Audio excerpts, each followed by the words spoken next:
Pinakamalakas na hari. Credit to the author. 131 hanggang 38. Ang mga pangalan po na nandito ay galing sa mga name generator. Kaya kung meron man pagkakatulad sa mga pangalan ng totoong tao o lugar, ito ay tunay na hindi sinasadya. Nang marinig ito, napuno ng kagalakan si Francis nang marinig niya ang ibig sabihin ni Deacon Miller. Ayon sa mga patakaran, ang isang normal na inner disciple ay nagkaroon lamang ng isang pagkakataon na makapasok sa Hollow Building. Ngunit sa ngayon si Francis ay isang panlabas na disipulo lamang, hindi isang panloob na disipulo. Nangangahulugan ito na nagkaroon siya ng pagkakataong makapasok sa Hollow Building bago ang ilang panloob na mga disipulo. At nang si Francis ay naging isang inner disciple, nagkaroon siya ng pagkakataon na makapasok muli sa Hollow Building. Ang kalamangan na nakuha ay hindi kapani-paniwala. Ang panuntunang ito ay itinakda ng clan creator. Ang pinakamataas na panlabas na disipulo ay magkakaroon ng awtoridad na pumasok ng isang beses. Si Deacon Miller ay may malabong ngiti. Ang clan creator. Naisip ni Francis sa kanyang puso na ang clan creator ay nagbigay sa mga disipulong walang mahusay na talento ng bakas ng buhay. Ang clan ay tumitingin sa talento pagkatapos ng lahat at ang mga panlabas na disipulo ay walang mataas na talento. Bago ito, si Horace ay may nababagong katawan at si Rochelle ay may mataas na tier na espiritual na katawan.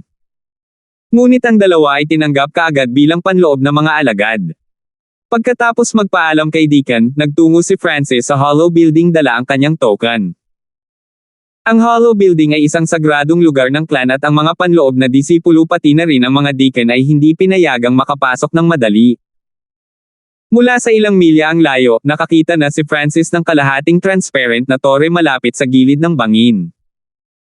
Iniskan ito ng kaliwang mata ni Francis, ngunit hindi nito makita kung anong mga materyales ang bumubuo sa gusali. Ngunit isang bagay ang tiyak, ang material na ginamit ay mahal. 2 linya ng mga gwardya ang nakatayo sa pasukan, bawat isa sa kanila ay nakarating man lang sa third sky ng Ascended Realm. Ang kanilang mga paglilinang ay mas mataas kaysa kay Lord Gaius.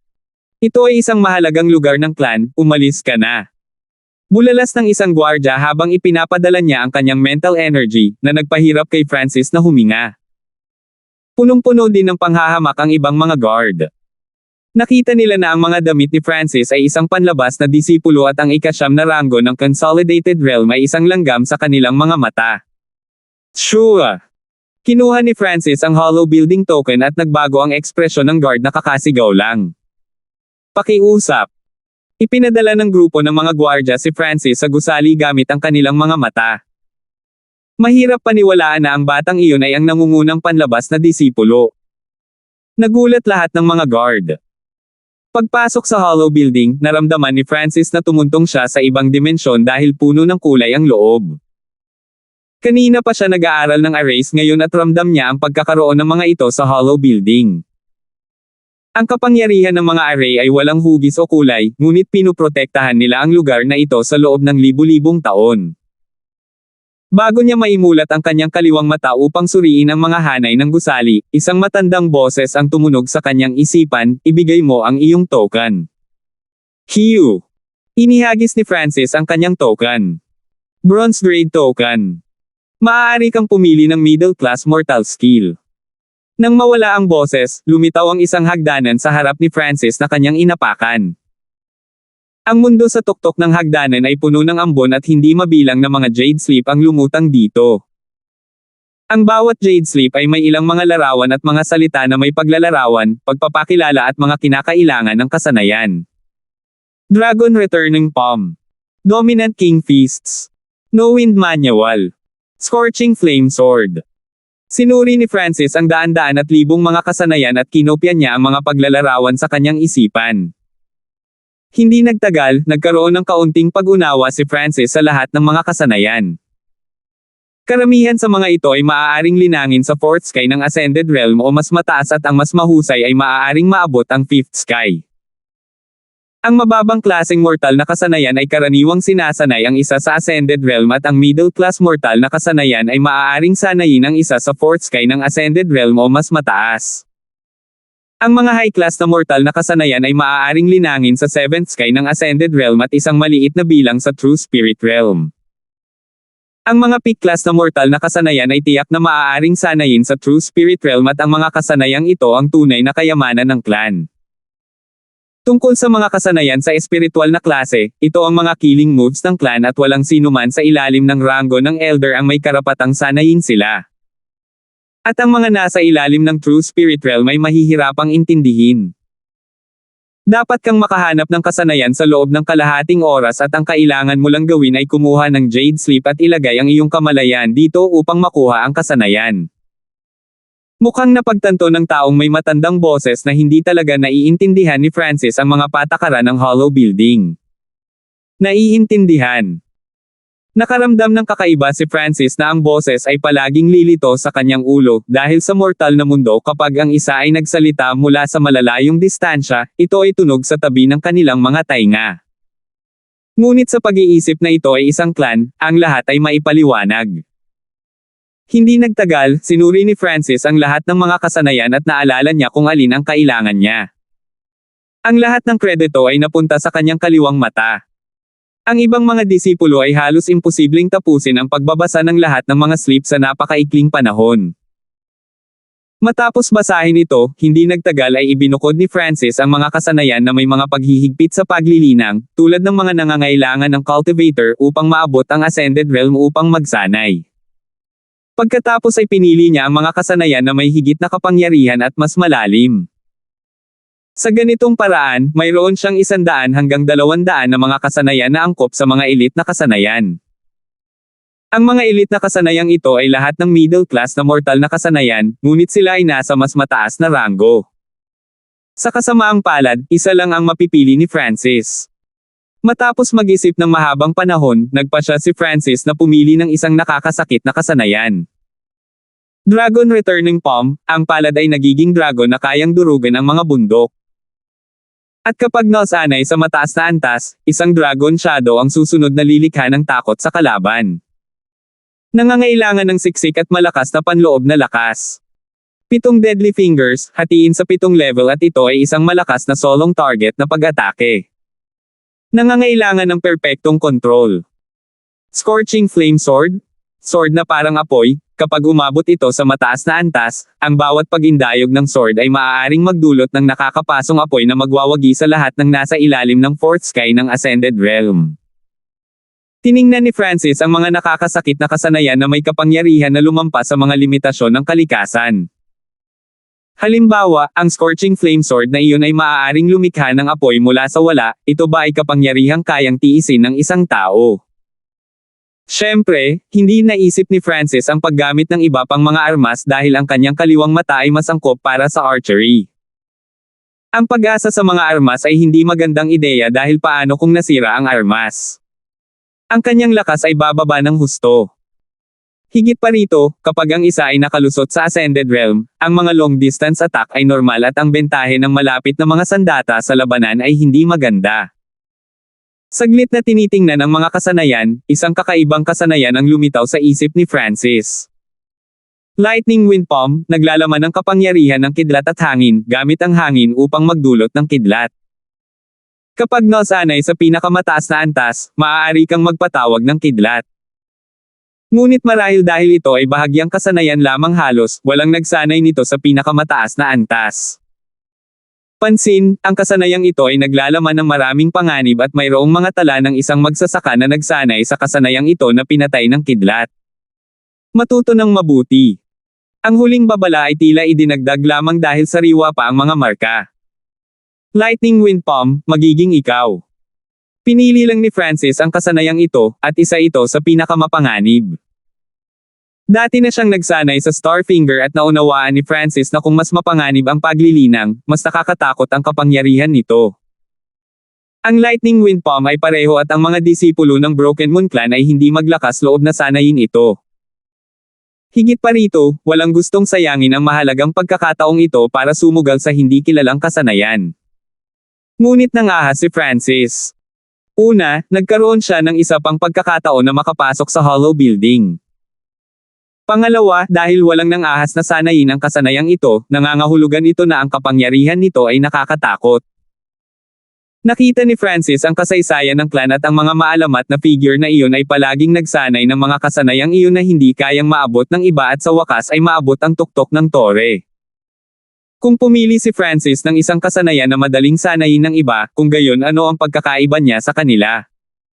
Sigurado ka bang pipiliin mo ang Lightning Wind Palm?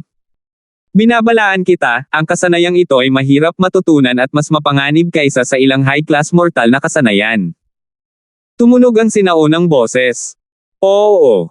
Tumugon si Francis sa malakas na tono. Ang ganoong tono ay nagpatigil sa matandang boses. Ito ang kauna-unahang pagkakataon na nakakita siya ng isang tao na pumili ng ganoong mapanganib na kasanayan ng may ganoong kumpiyansa. Ang mga taong ito ay masasabi lamang bilang mayabang. Haha, kadalasan mayroong dalawang resulta kapag ang isa ay nagsasanay ng Lightning Wind Palm. Ang unang resulta ay hindi naabot ng isa ang pinakamataas na antas at habang nagsasanay, ang kanilang mga litid ay nabali o ang ibabang bahagi ng kanilang katawan ay nagiging walang silbi. Ang pangalawang resulta ay ang isang kahangahangang may mataas na pangunawa ay natututo nito, natama ng kidlat at namatay. Ito ay ang huli. Bahagyang tumawa ang sinaunang boses at hindi na siya nagsalita. Dalawang resulta, ang una ay hindi maabot ang pinakamataas na antas, samantalang ang pangalawa ay tamaan ng kidlat at mamatay. Kung sino man iyon, makaramdam sila ng takot o kahit man lang mag-alala, ngunit hindi pinakinggan ni Francis ang matandang boses at pinagsanib niya ang kanyang kamalayan sa Jade Sleep. Weng! Isang liwanag ang lumitaw mula sa sleep na humila sa kamalayan ni Francis sa isang mundong puno ng hangin at kidlat. Isang tanawin ng isang figure ang lumitaw, na nagsasanay ng kasanayan sa palad sa mundo ng hangin at kidlat. Ang kapangyarihan ng kasanayan ay naging mas dakila at higit pa bago ito tuluyang sumanib sa kidlat at durog sa isang 50,000 kilo na bundok. Nakakatakot na kapangyarihan. Si Francis ay likas na kinopya ang eksenang ito sa kanyang isipan gamit ang kanyang kaliwang mata. Kaagad pagkatapos, unti-unting pumasok sa isip ni Francis ang nilalaman ng kasanayan. Ang Jade Sleep ay naglalaman ng mga nilalaman na maaari lamang matingnan ng isang beses, ngunit dahil kinopya ni Francis ang buong eksena sa kanyang kaliwang mata, mauunawaan niya ito mamaya. Sa ilalim ng kapangyarihan ng mga array, ang nilalaman ng Lightning Wind Palm ay dahan-daang sumanib sa isip ni Francis at agad itong naisalo ng huli. Pagkatapos ay sinimulan niyang suriin ang mga Jade Sleep pati na rin ang ambon gamit ang kanyang kaliwang mata. Ang maulap na lugar na kinaroroonan niya ay nababalot ng napakalaking hanay na tumagal ng 1,000 taon at iniisip ni Francis kung masisira ba o hindi ang hanay na ito o may mga kapintasan ba. Binuksan niya ang kaliwang mata at may lumabas na azure light sa eyeball niya habang pinagmamasdan niya ang kalapit na lugar. Sa ilalim ng kanyang pinahusay na mode ng paningin, lumitaw ang larawan at mga linya na bumuo ng isang array. Kopyahin. Kinopya ni Francis ang istruktura ng array sa kanyang kaliwang mata. Pag-aaralan ko ito pagbalik ko. Napaisip si Francis habang ang liwanag mula sa Jade ay dumula sa kanyang harapan. Kasabay nito, ang iba pang mga Jade na dumula sa lugar ay nawala lahat ng kanilang ningning. Tulad nito, kinuha ni Francis ang mga nilalaman ng Lightning Wind Palm pati na rin ang istruktura ng array palabas ng hollow building. Bago siya umalis, narinig niya ang babala ng matandang tinig, ang mga kasanayan ng hollow building ay hindi dapat ikalat o kung hindi ay mapilayan ang paglilinang ng tao. Tandaan mo ito. 132. Si Francis ay hindi nag-abalang pakinggan ang boses na ito at umalis sa hollow building. Pagkaalis niya, isang tawa na naglalaman ng galit ang umalangaw-ngaw mula sa loob ng gusali, ang yabang na brat. How dare he ignore me? Simula nang pumasok si Francis sa hollow building, hindi na pinakinggan ni Francis ang boses at ginawa niya ang sa tingin niya ay tama. Kaya hindi niya inilagay sa puso ang mga babalang ibinigay ng boses. Mula sa pananaw ni Francis, kailangan lang na sundin ng isa ang mga alituntunin ng boses. Tama ang kanyang iniisip ngunit hindi niya alam na ang may-ari ng boses ay isang malaking figure sa clan. Maging ang mga panloob na alagad ay iginagalang siya. First Elder, isa lamang itong tulala na panlabas na disipulo, walang saysay na mag-aksaya ng oras sa kanya. Tumawa ang isang matandang lalaki sa loob ng gusali. Ang taong ito ay ang Elder na nagbabantay sa hollow building, ngunit ang First Elder ay dumating ngayon upang gumawa ng isang regular na pagsusuri. Nakita niya si Francis na kumuha ng isang lubhang mapanganib na kasanayan, kaya binalaan niya ito ng may mabuting kalooban, ngunit sa halip ay hindi siya pinansin ng huli. Outer Disciple. Kung tama ang pagkakaalala ko, ang top Outer Disciple lang ang may karapatang pumasok. Bahagyang nagulat si First Elder. Ginawa ng clan creator ang panuntunang ito sa malayo at nagpatuloy ito hanggang ngayon at alam ng First Elder ang layunin nito. Kung mas may talento ang isa, mas nagpapatuloy sila sa landas ng paglilinang, sa makatuwid ang clan ay nagbigay ng malaking kahalagahan sa talento. Ngunit hindi lang talento ang nakapagpasulong sa isang tao, kaya ginawa ng lumikha ang panuntunang ito para tulungan ang mga walang mahusay na talento. Pagkatapos bumalik sa kanyang courtyard, sinimulan ni Francis na maunawaan ang Lightning Wind Palm sa kanyang ulo. Ang Lightning Wind Palm ay isang offense skill, na angkop kahit sa 6th sky ng Ascended Realm. Mula sa puntong ito lamang, masasabi ng isa na ito ay mas mahusay kaysa sa iba pang mga middle-class mortal na kasanayan. Binigyang pansin ni Francis ang paglalarawan nito na naglalaman ng mga salitang Ancient Partial Skill. Ang mga kasanayan mula noong unang panahon ay may mga pagkakaiba sa mga kasalukuyang at ang lumang boses ay nagsabi sa kanya na ang kasanayang ito ay mas mahirap matutunan kaysa sa ilang mga high-class mortal na kasanayan. Kaya mula sa pagsusuri ni Francis, ang ranggo ng kasanayang ito ay hindi dapat kasing simple ng isang middle-class na mortal na kasanayan. Napapikit si Francis, nagsimulang maunawaan ang tanawin ng maliit na figure sa mundo ng kidlat at hangin na nakapagtawag ng kidlat. Nakakatakot. Nakita ni Francis ang eksena at hindi niya maiwasang mapabuntong hininga. Ang Lightning Wind Palm ay nahati sa 6 na antas. Ang first level, learner pag-unawa sa lakas ng hangin. Ang second level, beginner nagsimulang mabuo ang aura ng kidlat at hangin. Ang third level, low level ang palad ay dapat maglaman ng tunog ng kidlat at ang isa ay mahihirapang makahanap ng katugma laban sa mga nasa ilalim ng fourth sky ng Ascended Realm. Ang ika-4 na antas, mataas na antas ang kakayahang manhid ng kalaban, upang ang kanilang mga aksyon ay bumagal. Ang ika-5 antas, peak level gamit ang hangin upang ipatawag ang kidlat, ang kapangyarihan ay tumataas ng husto. Ang ika-6 na antas, max na antas kapag may bagyo, ang isa ay nagkaroon ng tiyak na pagkakataong ipatawag ang 9 na cloud lightning. Kapag nagtagumpay ang isa, ang sinumang nasa ilalim ng True Spirit Realm ay masisira at ang pag-iral sa True Spirit Realm ay magiging maingat. Ang 6th level ay dapat gamitin kapag ang isa ay nasa 6th sky of the Ascended Realm ngunit may pagkakataong ipatawag ang 9 clouds lightning na magpapalakas ng lakas ng tao ng 10 beses. Masyadong sira ang 6th level. Kapag nagtagumpay ang isang tao sa pagtawag sa 9 clouds lightning, maging ang mga nilalang ng True Spirit Realm ay kailangang mag-ingat. Nanginig ang puso ni Francis. Maaari niyang kumpirmahin na ang kasanayang ito ay hindi isang middle class na mortal na kasanayan pagkatapos na makipag-ugnayan dito. Malinaw, kahit na ang ika-6 na antas ay nakakabaliw at ang lakas ng isang tao ay tataas ng 10 beses, ang panganib na kasangkot ay marami rin. Ang pinakamaliit na pagkakamali ay magiging alikabok ang gumagamit. Ang taong lumikha ng kasanayang ito ay baliw at ang mga nagsanay nito ay baliw din. Ngunit dahil pinili ito ni Francis, hindi niya pagsisisihan na gawin iyon. Sa halip, magtutuon siya ng pansin at susubukan niyang unawain ito. Gumamit ang Lightning Wind Palm ng hangin upang magdulot ng kidlat, kaya hangin ang batayan ng kasanayang ito. Tungkol dito, may magandang pundasyon si Francis dahil naintindihan niya ang unang 3 stance ng 4 na wind stances, na lahat ay naglalaman ng kalooban at layunin ng hangin. Tulad ng para sa huling tindig na Burning Wind stance, ang isa ay lumikha ng apoy sa pamamagitan ng paggamit ng hangin, na nagpapataas ng pinsala sa isang buong bagong antas. Gamit ang 4 na wind stances bilang base, nagtagumpay si Francis sa pag-aaral nito at nagsimula siyang magtrabaho sa second level. Hihihi. Mukhang tama ang desisyon ko. Bagay sa akin ang skill na ito. Hindi inakala ni Francis na magiging matagumpay siya. Ayon sa matandang boses, ang Lightning Wind Palm ay mas mahirap matutunan kaysa sa ilang high-class mortal na kasanayan.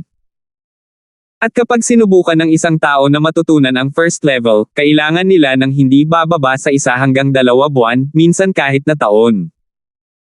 Ngunit sa apat na win stances bilang pundasyon, madali itong nakumpleto ni Francis, ngunit nagkaroon ng pagtutol sa second level. Ang second level ay naglalaman ng aura ng hangin at kidlat. Si Francis ay may malalim na kaliwanagan ng hangin, ngunit wala siyang batayan para sa kidlat. Pumikit siya at bumungad sa kanyang isipan ang tanawin ng mundo ng kidlat at hangin.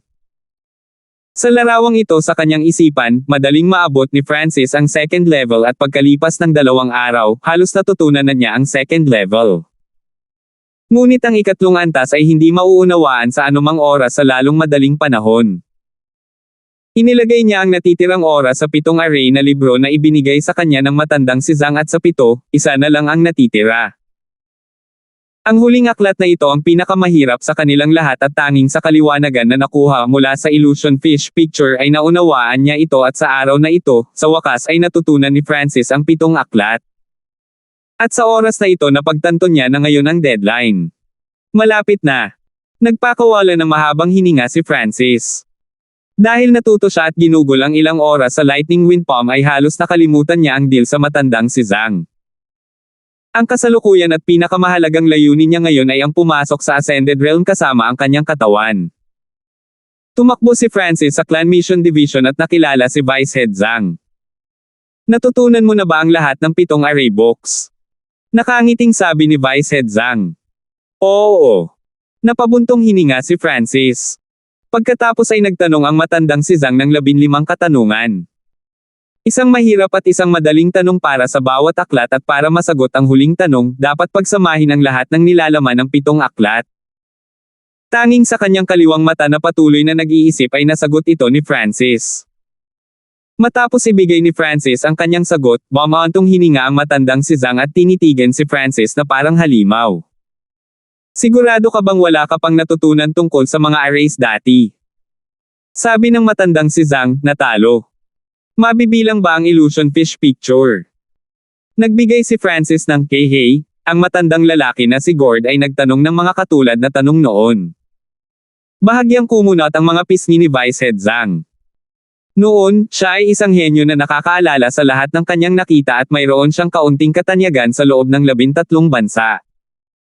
Ngunit kumpara sa talento ni Francis, akala niya ay aso lang siya. Natutunan mo ang batayan ng mga array. Mula ngayon, tutulong kang protektahan at bibigyan ng maintenance ang mga arrays sa clan. Halatang kasama dito ang energy gathering array sa Thousand Leaf Pond. Walang ekspresyong sabi ng matandang si Zhang. Sa parehong araw, nagsimulang makipag-ugnayan si Francis sa mga array. Ang Broken Moon Clan na kinaroroonan niya ay mayroong maraming arrays na bumabalot sa buong bundok at habang lumilipas ang panahon, ang kapangyarihan ng mga arrays na ito ay humihina o lilito ang mga depekto, kaya kailangan nila ng maintenance at pag-aayos.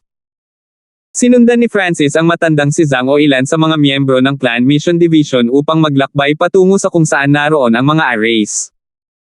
Ang ambon mula sa araw na iyon sa pagsubok ay nilikha ng isang array at ang dahilan kung bakit lumulutang ang Floating Crest Palace ay dahil din sa array. Nagsimulang maunawaan ni Francis. Sa mundo ng clans, maraming lugar ang nangangailangan ng tulong ng PIL, arrays at mechanism masters. Sa araw na ito, nakatanggap si Francis ng utos mula kay Vice Head Zhang na pumunta sa Thousand Leaf Pond. Bilang miyembro ng Clan Mission Division at katulong ng matandang si Zhang, dumating si Francis upang tingnan kung may mali sa energy gathering array. Iniisip kung paano nagsimula ang kanyang Silver Wall technique na lumapit sa peak 9th level, hindi mapila ni Francis na matuwa. Ang kanyang kaliwang mata ay naging matalas at isang manipis na Azure Glow ang lumitaw dito, na nagbigay daan sa kanya upang makita ang kristal na berdeng tubig. Napalunok si Francis, ngunit hindi siya gumawa ng anumang padalos-dalos na paggalaw. Una, kailangan niyang tingnan kung talagang may problema ang energy gathering array o wala. Ang energy gathering array na ito ay nilikha ng ilang cultivator ng True Spirit Realm at sa tulong ng mga array masters, ngunit naitala rin ni Francis ang istruktura ng array at sa kanyang pinahusay na paningin, siya lang ang makakatapos sa gawain ng iba pa. Sa nakalipas na ilang araw, si Francis ay nakakita ng maraming kapintasan sa arrays ng clan, marami siyang naiambag sa Clan Mission Division at nakatanggap ng papuri mula kay Vice Head Zhang. May second flaws pati na rin 13 weak points. Tumango si Francis at itinala niya ang mga numero para maiulat niya ito pabalik sa matandang si Zhang. Sa oras na tumagal ng isang tasa ng tsaa, natapos na ni Francis ang kanyang gawain at pagkatapos noon, dinilaan ni Francis ang kanyang mga labi at inilabas ang kanyang token upang buksan ang array at makapasok. Ngunit sa pag-iisip tungkol dito, kung pumasok siya sa Thousand Leaf Pond kasama ang kanyang token, ang tunog na nilikha ay medyo malaki at isa lamang siyang panlabas na disipulo na walang karapatang pumasok. Nagpa siya si Francis na maging medyo low-key at pumasok siya sa Thousand Leaf Pond sa pamamagitan ng isa sa mga depekto. Woo! Binabad ni Francis ang kanyang katawan sa tubig at naramdaman niya ang kakaibang malamig na kapangyarihan na kumalat sa kanyang katawan na nagmula sa tubig. Pumikit siya at hinayaang dumampi ang buong katawan niya sa tubig. Pang! Pang! Naramdaman ni Francis na lumitaw muli ang kalabog sa kanyang kaliwang mata at tumaas ang bilis ng pagsipsip niya ng enerhiya. Ang epekto ay hindi kasing lakas ng Mero Cleansing Pill, ngunit mas tumatagal ito. Naramdaman ni Francis na lumalakas ang kanyang katawan habang lumilipas ang panahon. Walang kamalay-malay, muntik na siyang makatulog sa lawa at pumasok sa isang peking kamatayan, na sitwasyon na katulad noong nag-practice siya ng Withering Wood Technique. Sa ilalim ng sitwasyong ito, ang kanyang katawan ay nakaka-relax na hindi kailanman bago, na ginawa ang bilis kung saan siya sumisipsip ng enerhiya ng mabilis. 133. Broken Moon Clan. Sa maulap na kabundukan, mayroong isang malinaw na asher na gusali na may mga halaman sa lahat ng uri sa paligid nito. Go! Madilim ang ekspresyon ni Roldan at pinalipad niya ang grupo ng mga ibon sa malapit na kaway ng kanyang mga kamay. Hindi maganda ang mood niya. Mula nang si Francis ay naging nangungunang panlabas na disipulo, ang kanyang plano na sugpuin ang mga disipulo ni Lord Gaius ay naging magulo. Sa mga tuntunin ng lakas, si Francis ay nangingibabaw sa lahat ng mga panlabas na disipulo at sa mga tuntunin ng background, si Francis ay may dalawang bise ulo. Ni hindi niya magawang tapusin ang ilang mga bagong alagad. Dahil dito, nawalan siya ng mukha sa iba pang mga disipulo. Ang kanyang first at second brother ay gumawa ng higit sa isang joke tungkol dito. Sa pagtapak sa mga sirang bato, nabawi ni Roldan ang kanyang katahimikan at naging magalang sa pagpasok niya sa asher na gusali. Brother Kwan, lumabas si Elder mula sa liblib na pagmumuni-muni at hinahangaan niya ang mga bulaklak sa loob. Sabi ng isang guard sa harap ng garden. Tumango si Roldan, pagkatapos ay huminga siya ng malalim at naglakad papasok sa garden. Daan-daang bulaklak ang namumukadkad sa daan-daan at sa pagitan ng mga bulaklak ay nakatayo ang isang makisig na lalaki na tila nasa 20 hanggang 30 taong gulang. Sino ang mag-aakala na ang lalaking ito ang magiging pinakabatang elder ng Broken Moon Clan Hemerson Master? Ang mga nakarating sa True Spirit Realm ay maaaring mabuhay ng 200 hanggang 300 taon. Ang Master ng Hemerson ay kasing edad ni Lord Gaius, ngunit mayroon siyang katangian ng isang kabataan. Ang Hemerson Master ay nakasuot ng isang purong puting robe at tumayo siya habang nasa likod ang kanyang mga kamay. Alam ni Roldan na ang kanyang guro ay may Obsessive-Compulsive Disorder, OCD, kaya maingat siyang lumapit sa kanya at tumayo ng isang yarda ang layo. Guro, kailangan kong iulat sa iyo ang tungkol sa mga disipulo ni Ryan. Magalang na sabi ni Roldan. Ryan. Sa tingin mo kailangan mo ba talagang isumbong sa akin ang tungkol sa ganoong maliit na problema? Mahina ang boses ni Hemerson Master, ngunit puno ito ng lamig, na para bang nakatingin siya sa isang langgam. Agad na humingi ng paumanhin si Roldan, ang alagad dito ay walang silbi at ni hindi kayang alagaan ang ilang panlabas na disipulo. Matapos sabihin iyon ay hindi na siya nagsalita pa, dahil alam niyang hindi man lang inilagay ni Master sa kanyang mga mata ang mga disipulo ni Lord Gaius. Kung magpapatuloy siya sa pagsasalita, magdudulot lamang ito ng sama ng loob sa kanya. Magsalita ka. Bahagyang tumaas ang kilay ni Hemerson Master. Sa tatlong disipulo, si Amber ay may middle tier na spiritual body at si Gover ay nasa pagitan ng low tier at middle tier na spiritual body. Mayroon pa ring Francis na may low tier na spiritual body, ngunit siya ay sobrang abnormal. Binuod ni Roldan ang mga disipulo at pagkatapos ay nagsalita tungkol kay Francis, ang isa na nangangailangan ng pansin. Sa simula, hindi kumikibo o nagsalita ang Hemerson Master. Ngunit habang pinag-uusapan ni Roldan kung paano binigyan ng malaking kahalagahan si Francis ng dalawang vice head, na mahusay sa peel refining at paggawa ng array, bahagyang nagbago ang kanyang ekspresyon. Para naman sa nangungunang outer disciple identity ni Francis, walang pakialam si Emerson Master. Matapos pakinggan ang lahat, ngumiti si Emerson Master, hahaha. Magandang bagay para sa Broken Moon Clan kung si Francis ay may mahusay na talento sa array at peel making. Hindi mapigilan ni Roldan na mataranta. Ngunit sa pag-iisip tungkol dito, ang mga mahusay sa arrays at paggawa ng tableta ay karaniwang walang gaanong lakas sa labanan. Lalo na para sa isang tulad ni Francis, na may low tier lang na spiritual body, mahirap para sa kanya na maglakad ng malayo. Hindi mo kailangang mag-alala tungkol dito. Ang iyong guro, ako, ay may sarili kong mga plano. Ang bawat 5 taon na floating crest trial ay magbubukas sa loob ng ilang buwan. Pinalampas mo ang pagkakataon noong nakaraan, kaya dapat mong hawakan ang pagkakataong ito sa pagkakataong ito. Sabi ni Emerson Master. Naiintindihan. Bumilis ang tibok ng puso ni Roldan, maaaring baguhin ng floating crest trial ang kapalaran ng isang tao. Ang paglilitis ay may kinalaman sa floating crest palace at lahat ng nakapasa sa pagsubok ay nakakuha ng magagandang gantimpala. Kung ikukumpara sa floating crest tria, ang mga disipulo ni Lord Gaius ay wala. Puno ng hangarin sa pakikipaglaban habang siya ay umalis sa hardin, mahinang narinig ni Roldan ang boses ng kanyang guro, kunin mo si Balmond. Balmond. Baka sa mukha ni Roldan ang mga ekspresyon ng kawalan ng magawa at paninibugho. Mula nang si Balmond ay naging disipulo ni Master, ang huli ay naglaan ng higit na lakas at mapagkukunan kay Balmond habang ang iba pang mga disipulo ay nawala ng pabor. Broken Moon Clan, Thousand Leaf Pond. Pinakalma ni Francis ang kanyang sarili at lumubog sa lawa, maging ang kanyang paghinga ay halos tumigil. Ang kanyang kaliwang mata ay nagbigay ng paminsan-minsang pagpintig at nagpadala ito ng kakaibang kapangyarihan ng bloodline na dumaloy sa buong katawan niya. Sa nakalipas na ilang araw, ang Silver Wall technique ni Francis ay umabot sa peak 9th level dahil kumain siya ng ilang marrow cleansing pills, na lubos na nagpapataas ng kanyang mga katangian. Sa sandaling ito, naabot niya ang parehong antas ng pagpapalakas ng katawan bilang Horace. Ngunit ang layunin ni Francis ay hindi limitado dito. Sa Thousand Leaf Pond, ang kanyang mga buto, dugo at balat ay dumaan sa isang banayad na pagbabago at ang panloob na lakas sa kanyang dantian ay umabot sa isang mas mataas na kalidad. Mukhang nakakatulong din ang Thousand Leaf Pond sa panloob na lakas at tunay na puwersa rin. Napaisip si Francis. Ang panloob na lakas ay ang enerhiya na nilikha ng mga nasa Consolidated Realm, samantalang ang True Force ay ginawa ng mga nasa Ascended Realm at ang kapangyarihan nito ay 10 beses na mas malakas kaysa sa Inner Strength.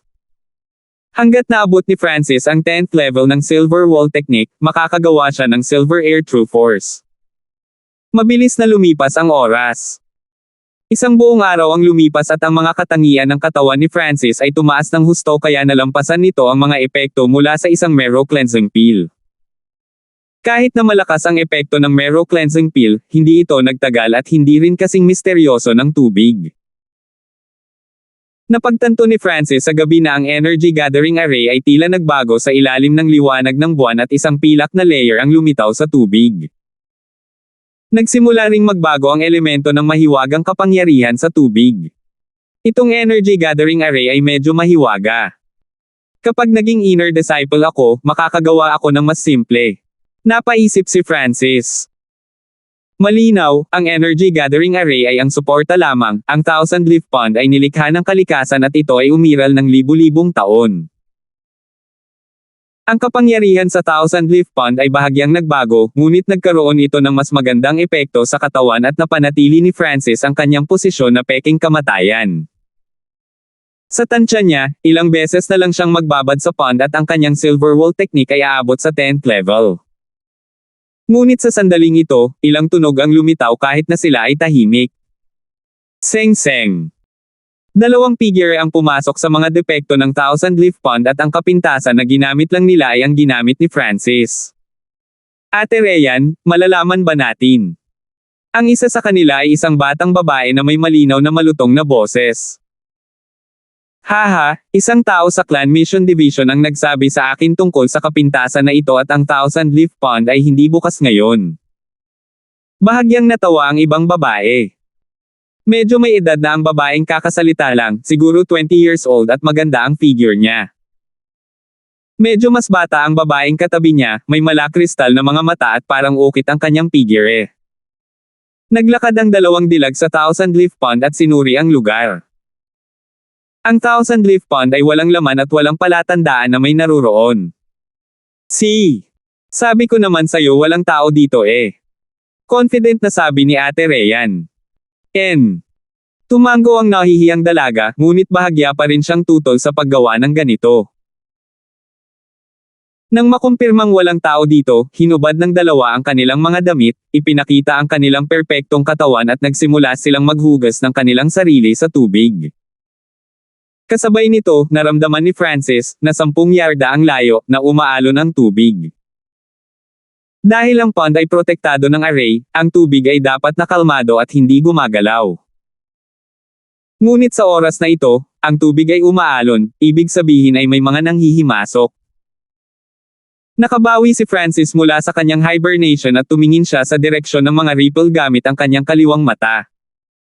Kahit 10 yarda ang hiwalay nila, kitang-kita pa rin ang kaliwang mata niya. Ngunit ang sumunod na eksena ay nagpapula ng kanyang mukha at bumilis ang tibok ng kanyang puso. Siya ay pagkatapos, 14 hanggang 15 taong gulang na kabataan lamang at hindi pa niya naranasan ang lahat. Wow! Natarante si Francis kaya nabulunan siya sa tubig at lumutang. Sino nandyan? Bulalas ni Sister Ryan at nagpadala siya ng wave na may taas na 10-10 metro, na hamarang sa kanyang paningin. Seng-seng. Ang dalawang figure ay agad na bumalik sa baybayin sa ilalim ng takip ng alon at nang bumagsak ang alon, nakita ni Francis ang dalawang batang babae na may uniforme ng mga panloob na disipulo. Ang isa ay matangkad at maganda, habang ang isa naman ay mahiyain.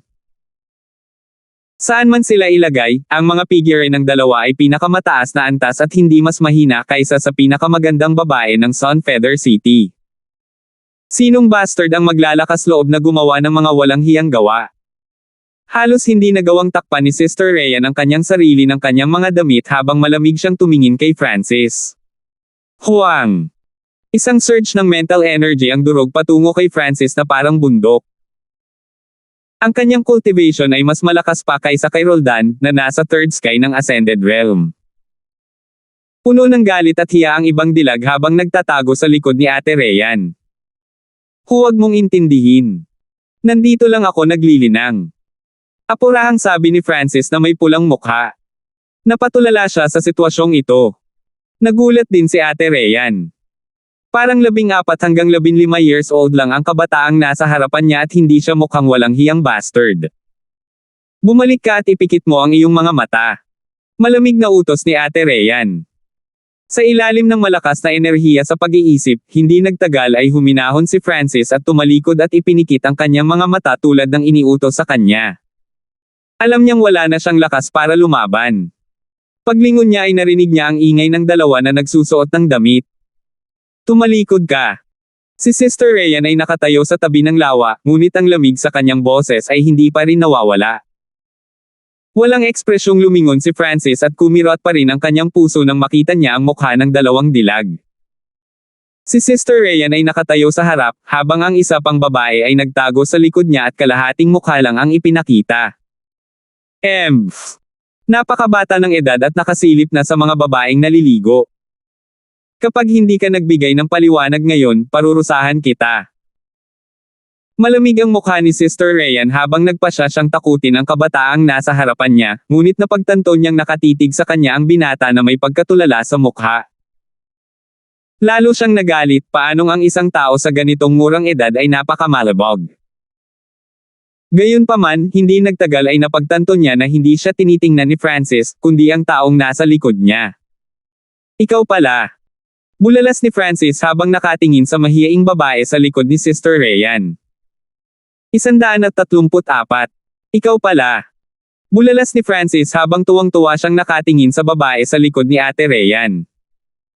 Napatulala siya at tila sa wakas ay nagpakita na ang kasama sa panaginip niya. Pagnanasa, ang ekspresyon sa mga mata ni Sister Ryan at mas lalo itong nagalit. Kaya ang brat na ito ay hindi tumitingin sa akin, ngunit ang taong nasa likod ko. Sa sandaling ito, isang alon ang lumitaw sa puso ni Francis. Napakapamilyar ng babae sa likod ni Sister Ryan. Siya ay lumitaw sa kanyang isip ng daan-daang at libu-libong beses dahil gusto niyang maunawaan ang mahiwagang hangin palm. Siya ang mahiyaing babae sa kanya noong araw na iyon. Hindi mailarawan ang kaligayahan matapos makita ang isang tao sa katotohanan na libu-libong beses na lumitaw sa kanyang isipan. Maging si Francis ay nawalan ng pag-asa. Ate Ran, kilala mo ba siya? Napatingin si Ate Ryan sa babaeng nasa likod niya na may hinala at pananabik. Makipagrelasyon kaya si Ate Ran sa isang lalaki? Sa pagiging matalik niyang kaibigan, paano siya maiiwan? Ako. Hindi ko siya kilala. Pulang-pula ang mukha ni Sister Ran habang sinisiyasat niya si Francis, ngunit umiling siya. Nang makita ang kanyang inosenteng tingin, sigurado si Sister Ryan na hindi kilala ni Ate Ran si Francis dahil alam niyang hindi magsisinungaling si Ate Ran sa kanya. Higit pa rito, sa cultivation ni Francis, dapat lamang siyang maging isang panlabas na disipulo at hindi siya magkakaroon ng anumang koneksyon sa mga panloob na disipulo. Brat! Huwag kang masyadong mag-isip. Dapat isa ka sa mga tagasunod niya, ngunit dapat kang maparusahan sa paggawa ng kaiyahiyang gawain. Nagsimulang magsabi ng matuwid si Sister Ryan, ngunit nang makitang nanlalabo ang mga mata ni Francis nagsimula siyang magsisi sa sobrang galit. Naisip ni Sister Ryan na si Francis ay isang mapaglarong bata dahil napakabata pa niya. Kung sino pa man yun, malamang patay na sila ngayon. Nabawi ni Francis ang kanyang kalmado at alam niyang hindi siya kilala ng mga ito, ngunit hindi pa rin niya mapigilan ang pananibik sa kanyang puso. Noon, natulala sa kanya ang tatlong tao at ngayon ay muli niyang nakilala ang dalaga. Pwede ko bang tanungin ang pangalan mo? Hindi pa rin maiwasan ni Francis na malaman ang kanyang pangalan. Lalong tumaas ang init ng ulo ni Ate Ryan. Bigla niyang napagtanto na ang kabataang nasa kanyang harapan ay naging kalmado na parang biglang tumaas ang edad nito dahil ang katahimikan ay wala sa isang taong nasa ganitong edad. Ako. Namula ang mukha ni Ate Ran nang sisigot na sana siya pero pinigilan siya ni Sister Ryan. Ate Ran, walang maganda sa isip ang batang ito. Makikita ito sa kanyang walang hiyang kilos noon. Hinayla ni Sister Ryan si Ate Ran sa gilid at malamig na hinarap si Francis. Dahil binaliwala siya ni Francis, nagpasya siyang parusahan siya. Ngunit bago pa siya makapagsalita, malamig na sinabi ni Francis, Sister, naniniwala ako na hindi bukas ang Thousand Leaf Pond ngayon, kaya paano ka nakapasok? Kung hindi mo ako bibigyan ng wastong paliwanag, ay report ko ito sa clan. Nang marinig ito, nagbago ang ekspresyon ng dalawang babae, lalo na si Ate Ran na agad namang nagpanik. Ang Thousand Leaf Pond ay isang sagradong lupain ng clan at nang walang pag-aproba, kahit na ang mga panloob na disipulo ay hindi pinapayagang pumasok. Kung gayon paano ka nakapasok? Mahirap pa rin ang ugali ni Sister Ryan. Sure. Binawi ni Francis ang isang token at matalim na tumingin kay Sister Ryan. Clan Mission Token. Sa wakas ay natarante si Sister Ryan sa paningin ng kabataan. Napagtanto niya na ang kabataang nasa harapan niya ay may espesyal na pagkakakilanlan kung hindi ay hindi siya magkakaroon ng Clan Mission Token para makapasok sa Thousand Leaf Pond. Inutusan ako ni Vice Head Zhang na puntahan ang mga mahina at kapintasan ng mga arrays, ngunit may 2 tao na pumasok. Alam mo ba ang iyong kasalanan? Hanggang sa huli, sumisigaw si Francis. Nag-activate ang kaliwang mata niya at naging matalas. Parang nakikita niya ang mga sikreto ng mga kalaban. Nagkatinginan ng 2 babae ng masama. May dahilan si Francis na pumasok sa Thousand Leaf Pond at nakapasok sila sa pond sa pamamagitan ng mga bahid ng array. Sa isang kisap mata, si Francis ay naging tagapagtanong mula sa pagtatanong. Ang kailangan lang niyang gawin ay i-activate ang array at darating ang mga kalapit na miyembro ng Clan Mission Division. Paano kung sinisilip mo kami? Paano aaminin ni Ate Ryan ang pagkatalo? Iniisip ang tungkol sa kanyang katanyagan sa mga panloob na disipulo, hindi siya matatalo sa isang panlabas na disipulo. Nakasilip. Sino ang nauna? Tumawa si Francis. Sa sandaling ito, tila hindi na siya isang dalisay at inosenteng kabataan. Ikaw. Hindi nakaimik si Ate Ryan. Sa katunayan, nauna sa kanila si Francis at palihim na dumating ang dalawa. Kuya Hanford, kasalanan namin. Please huwag. Namumula ang mga mata ni Sister Ran habang nagmamakaawa. Nang makita ang kanyang inosente at malungkot na hitsura, halatang hindi sasabihin ni Francis ang tungkol sa kanila. Sa sandaling ito, tahimik din si Sister Rhea na parang alam niyang may kakayahan ang kalaban na banta siya. Nako, hindi na ako lalayo dahil kay Ate Ran. Binawi ni Francis ang kanyang token. Isang ekspresyon ng tulad ng inaasahan ko, ang lumitaw sa mukha ni Sister Ryan, bata, ang isang panlabas na disipulong tulad mo ay hindi mahuhuli si Ate Ran. Ang mukha ni Sister Ran ay kasing pula ng dugo nang ibinaba niya ang kanyang ulo at palihim na sumulyap kay Francis mula sa gilid ng kanyang mata. Pero wala siyang sinabi. You guys should go. Kung kayo ay matagpuan ng mga deacon o iba pang miyembro ng Clan Mission Division, hindi ko kayo mailigtas. Walang ekspresyong sinabi ni Francis habang ibinaba niya ang kanyang katawan pabalik sa Thousand Leaf Pond. Nang makita ang kanyang reaksyon, bahagyang nadismaya si Sister Ryan. Ngunit sa pag-iisip tungkol dito, hindi niya maiwasang maawa kay Francis. Isa lamang siyang hamak na panlabas na alagad at maaaring hindi siya maging isang panloob na disipulo sa buong buhay niya. Dahil hindi pa siya nakikita ni Sister Ran noon, ibig sabihin, one-sided ang pagmamahal ng kabataang ito. Napabuntong hininga si Sister Ryan at hinayla si Ate Ran at lumabas sa array. Pinaalis ang dalawa gamit ang kanyang mga mata, nagpakawala ng mahabang hininga si Francis at pinunasan ang kanyang malamig na pawis. Sa lakas ni Sister Siwan, madali niya itong turuan ng leksyon. Kahit si Lord Gaius ay hindi makakapagpalit ng kahit isang galaw sa kanya. Paglabas ng dalawa sa hanay, isang mahiyain at tahimik na boses ang tumunog, ang pangalan ko ay Ryan, salamat. Huminto si Francis at nakita ang isang mahiyaing mukha na ngumiti malapit sa kanya bago ito nakaiwas sa kanyang tingin. Tumakbo si Xiao Yuan. Ito ay isang magandang pangalan ngunit si Francis ay bumulong, sa halip, ako ang dapat na magpasalamat sa iyo. Nagbigay ng maraming tulong ang Mysterious Wind Palm at sa pamamagitan ng kanyang mga pagsasanay, naalala niya ng buo ang hitsura ng dalaga at maraming beses na niyang gustong makilala at pasalamatan ito. Ngayong nakilala na niya si Ryan, naramdaman ni Francis na may utang siyang pabor sa kanya. Pagkaalis ng dalawa, muling lumubog si Francis sa Thousand Leaf Pond at sinimulan niyang tahimik na linangin ang Silver Wall Technique at sumipsip ng misteryosong enerhiya sa tubig. Hanggang hiteng gabi lamang bumalik si Francis sa Clan Mission Division at ibinalik ang kanyang ulat kung saan mahina ang mga bahagi ng hanay. Pagbalik sa kanyang patio, muling nagsimulang magtanim si Francis. Sa ikalawang umaga, nalaman ni Francis na ang kanyang Silver Wall Technique ay kalahating hakbang ang layo mula sa 10th level ng Silver Wall Technique. Ang kanyang katawan ay nasa half-step na Ascended Realm at sa pamamagitan lamang ng kanyang mga kalamnan, kaya niyang talunin ang mga normal na cultivator sa kalahating hakbang na Ascended Realms. Dapat kaya kong hamanin ang ilan sa first sky of the Ascended Realm. Napangiti si Francis. Pero ang 10th level, kahit kalahating hakbang na lang ang layo, mahirap pa ring abutin. Gayunpaman, hindi nagmamadali si Francis. Mula sa kanyang pananaw, maaari siyang maging isang panloob na disipulo sa loob ng kalahating buwan kung gugustuhin niya, ngunit gusto muna niya makakuha ng kaunting lakas. Kung ako ay magiging isang panloob na disipulo, ang alitan sa pagitan namin ni Roldan ay malalantad at ako ay papasok din sa linya ng paningin ni Emerson Master. Napaisip si Francis. Sa makatuwid, dapat siyang magtipon ng higit na lakas sa kalamangan na mayroon siya ngayon.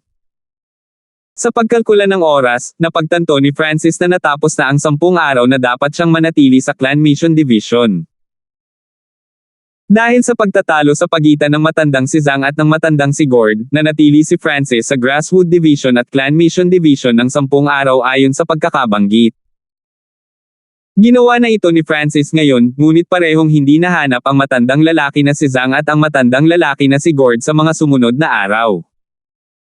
Nagsimulang sanayin ni Francis ang Silver Wall Technique at Lightning Wind Palm at pumuslit siya sa Thousand Leaf Pond nang magkaroon siya ng karagdagang oras.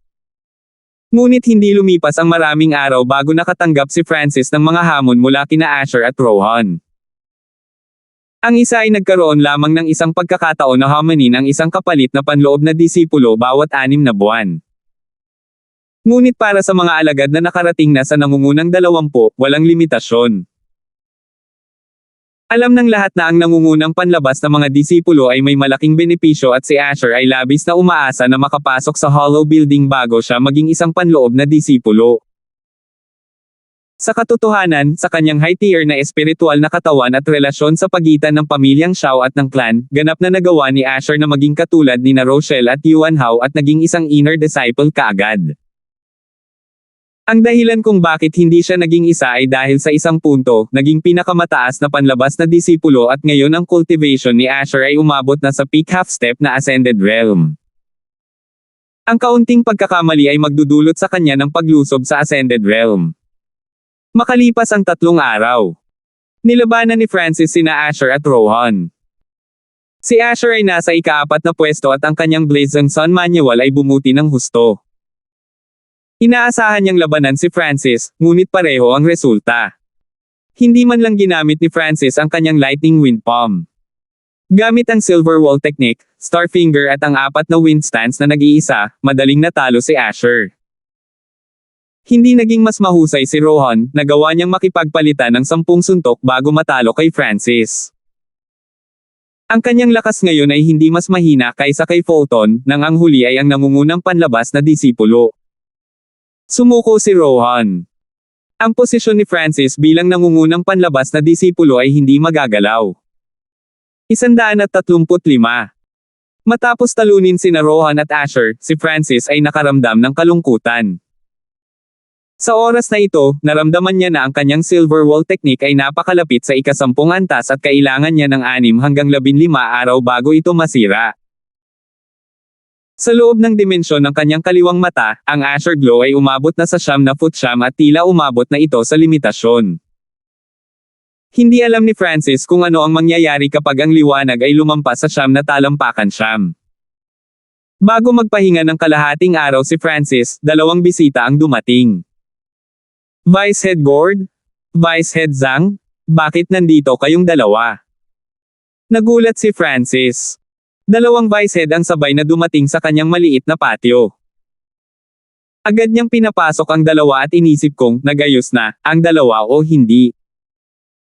Pero out of expectations natahimik ang 2 at hindi man lang sila nagtalo.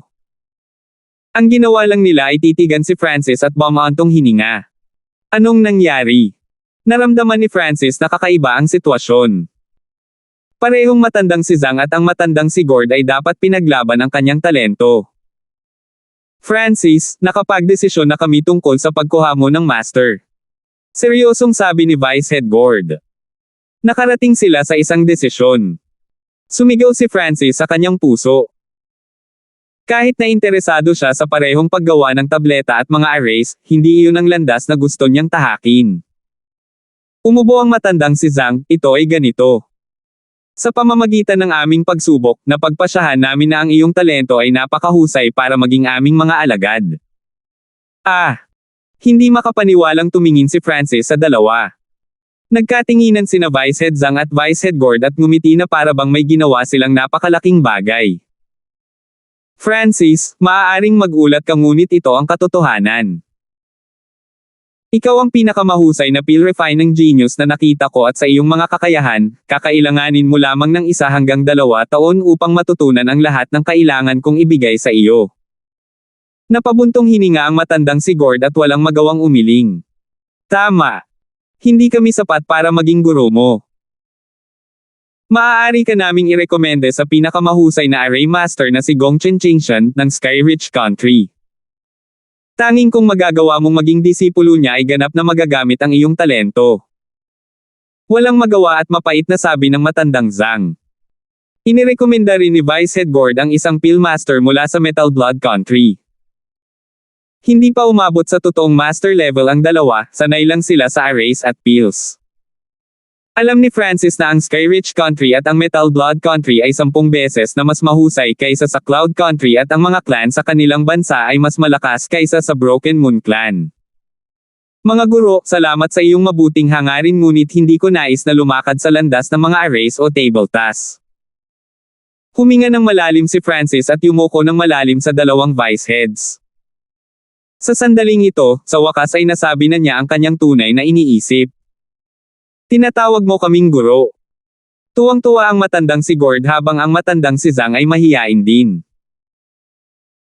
Kahit na hindi sila formal na kinuha ni Francis bilang mga master, ang guro na tinawag niya ay nagpakita pa rin ng kanyang pasasalamat at pasasalamat. Gaano man kataas ang naabot ni Francis o kung sino ang kanyang kinuha bilang kanyang Panginoon, tatawagin pa rin niya ang dalawang guro. Mula sa pananaw ng dalawang vice head, kahit na hindi magtrabaho ng husto si Francis, magiging pill master pa rin siya o array master o marahil pareho. Kaya nasiyahan sila sa pagtawag ni Francis na guro. Pagkatapos nito, hinarap ni Francis ang panghihikayat ng dalawa. Sinubukan nilang palakidin si Francis sa tamang landas at sinabi sa kanya na maaari niyang pag-aralan ang dalawa kung gusto niya. Ngunit tinanggihan sila ni Francis sa huli at pinili pa rin na lumakad sa landas ng paglilinang. Kung gusto mong maglakad sa kalsada ng paglilinang, hindi mo dapat palampasin ang floating crest trial sa loob ng ilang buwan. Biglang napalitan ang sinabi ng matandang si Gord. Pagsubok sa lumulutang crest. Agad itong ikinonekta ni Francis sa pinakamisteryosong gusali ng Broken Moon Clan na Floating Crest Palace, at tiningnan niya ang gusaling lumulutang sa hangin sa gitna ng dagat ng kidlat gamit ang kanyang kaliwang mata. Ang Floating Crest Trial ay lilito lamang isang beses bawat 5 taon at ito ay isang pagbabago sa buhay ng isang tao. Kung hindi ka maaaring maging isang panloob na disipulo o makapasok sa Floating Crest Trial, nangangahulugan ito na ang landas ng paglilinang ay hindi para sa iyo. Ngumiti si Vice Head Zhang. Hindi maiwasan ni Francis na isipin ang mga sinabi ng dalawa. Nagsimula siyang mapagtanto na ang Floating Crest Trial ay isang bagay na may malaking kahalagahan, ngunit kakaunting bilang lamang ng mga panloob na disipulo ang nakasali. Pagkatapos ay nakakuha si Francis ng maraming impormasyon mula sa dalawang Vice Heads tungkol sa Floating Crest Trial. Una, ang Floating Crest Trial ay isang pagkakataon na makapasok sa Floating Crest Palace at makakuha ng mga item mula doon na makakatulong ng malaki sa isa. Pangalawa, ang mga alagad na gumanap ng mahusay sa Floating Crest Trial ay bibigyan ng malaking kahalagahan ng clan. Sa Broken Moon Clan, halos lahat ng tao na nakarating sa True Spirit Realm ay mahusay na gumanap sa Floating Crest Trial. Halimbawa, si Emerson Master ang pinakamahusay na gumanap sa nakalipas na 100 taon. Malinaw ang kahulugan ng dalawang Vice Head. Kung hindi nakapasok si Francis sa Floating Crest Trial, nangangahulugan ito na limitado ang kanyang kapalaran kaya mas pipiliin niyang mag-aral ng Pills Refining at Arrays. Sa mundo ng clans. Marami ang naniniwala sa Sword, ito ang dahilan kung bakit ito nasabi ng dalawa. Maging si Francis ay hindi maaaring baliwalain ang Sword, ang hindi nakikita, hindi nararamdaman, hindi mahipo na bagay. Kung wala ang misteryosong kaliwang mata niya, hindi siya maglalakad ng ganito kalayo. Hehe, kung matagumpay akong makadalo sa Floating Crest Trial, sa palagay ko ay hindi ako pipigilan ng dalawa sa paglalakad sa kalsada ng cultivation. Bahagyang ngumiti si Francis. Nagtawanan at umiling ang dalawang Vice Head sa narinig nila. Mayroon pang 2 hanggang 3 buwan bago ang paglilitis at hindi alam kung magiging inner disciple ka pa nga o hindi. Higit pa rito, may limitadong bilang ng mga lugar. At nang hindi maabot ang third sky ng Ascended Realm, mahirap kahit na makakuha ng pwesto. Paliwanag ng matandang si Gord. Pagkatapos ay idinagdag ng matandang si Zhang, kung makakadalo ka sa paglilitis, wala na tayong masasabi. Deal. Nakipagkasundo si Francis sa dalawa. Kung nakadalo si Francis sa paglilitis, hindi siya titigil o hikayatin ng dalawang Vice Head na lumakad sa landas ng cultivation. Ngunit kung hindi makadalo si Francis, kailangan niyang isaalang-alang ang mungkahi na ibinigay ng dalawa. Sa ganoong kasunduan, tumawa ang dalawang vice-head at kumpiyansang umalis sa lugar ni Francis. Ganoon ba kahigpit ang kompetisyon? Pinalis ni Francis ang dalawang kumpiyansa na matandang lalaki. Ngayong nalutas na ang problema, nakatuon lamang si Francis sa paglilinang. Ngunit nais niyang dagdagan ang kanyang lakas bago siya maging isang panloob na alagad. Lightning Wind Palm, Silver Wall Technique, Burning Wind Stance, Illusion Fish Picture. Ito ang pangunahing pinagtutuunan ni Francis. Makalipas ang 3 araw, pumasok si Asher sa Ascended Realm at naging isang inner disciple. Ayon sa mga patakaran, hanggat ang isang tao ay nakarating sa Ascended Realm bago 30 taong gulang, automatiko silang magiging isang panloob na disipulo at hindi sila pinapayagang makipaglaban sa mga kapalit na panloob na disipulo. Si Asher ay walang magawa, sa kanyang talento at background, hindi mahirap para sa kanya na maging isang inner disciple kaagad. Ngunit gusto niyang maging una sa mga panlabas na disipulo. Late na naman ang ilang araw. Nakapasok din si Prinsesa Myra sa Ascended Realm at naging isang inner disciple. Parehong may magandang talento at background sina Myra at Asher sa mga panlabas na disipulo. Bago umalis si Myra, dumating siya upang magpaalam kay Francis, Pilmaster Francis, hihintayin kitang maging isang inner disciple. Oo. Ang tugon ni Francis ay bahagyang nagulat kay Myra. Sina Asher at Myra ay may mas mataas na panimulang punto, talento at background. Nang makitang hindi pa nararating ni Francis ang Ascended Realm, naisip ni Myra na ito ay dahil pinaghihigpitan siya ng kanyang talento. Paano niya malalaman na si Francis ay naglalayo na makapasok sa Ascended Realm gamit ang kanyang katawan o baka mas maaga pa siyang makalusot kaysa kay Asher? Sa mga araw na nasira sina Asher at Myra, ang Lightning Wind Palm ni Francis ay umabot sa 3rd level, na siyang mababang level. Sa mga susunod na araw, naintindihan ni Francis ang 70 hanggang 80% ng Burning Wind Stance at ang kapangyarihan nito ay doble man lang sa Partial Wind Stance. Habang iniipon ni Francis ang kanyang lakas, may ilang chismis. Ang pinakamahuhusay na panlabas na mga disipulo ng bagong batch ay naging mga panloob na disipulo. Kahit na si Francis ay first, nalilimitahan siya ng kanyang talento. Si Francis ay kalmadong nilinang at hindi nag-abala sa sinabi ng iba. Kapag siya ay libre, paminsan-minsan ay gagawa siya ng ilang batch ng Mero Cleansing Pills at Broken Moon Breath Returning Pills at makakakuha ng ilang substandard na Primal Crystal Stones. Bukod doon, iniwan din ni Francis sina Gover at Amber ng Mero Cleansing Pill bawat isa. Brother Hanford, bakit hindi mo ginagamit itong Mero Cleansing Pill para subukang makapasok sa Ascended Realm? Sina Amber at Gover ay nagkasala at nagpapasalamat sa parehong oras. Hindi ko na kailangan. Ngumiti si Francis, mayroon siyang ilang Mero Cleansing Pills bilang backup ngunit ngayon. Bumalik si Francis sa kanyang patio at nakaupo siyang naka-cross-legged. Ngunit hindi siya nag-focus sa paglilinang, inikot pa rin niya ang kanyang Silver Wall Technique. Weng! Isang sizzle ng pilak ang nalikha at nagdala ng aura na 10 beses na mas malakas kaysa sa inner strength. Ang Silver Air True Force ay sa wakas ay na-condensed. Habang humihinga si Francis, nagpadala siya ng aura na katulad ng isang Lord Tier Deadly Beast, na naging dahilan upang nanlamig ang mga puso ng kalapit na kapalit na panloob na mga disipulo. Sa sandaling ito, ang bawat aksyon na ginawa ni Francis ay nagpapalabas ng aura ng Holy Martial Path.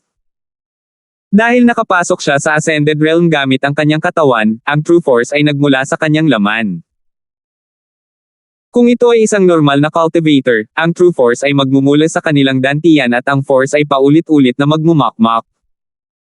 Sa sandaling maabot ni Francis ang Ascended Realm gamit ang kanyang katawan, naramdaman niya ang bilis ng pagpintig sa kanyang mata. Pang! Pang! Pang!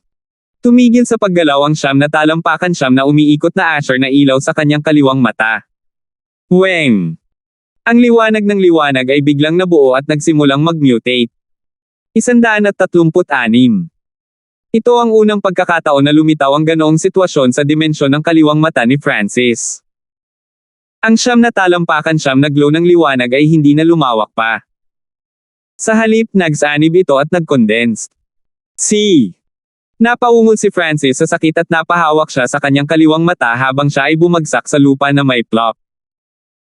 Ang sakit mula sa kanyang kaliwang mata ay dumiretso sa kanyang kaluluwa.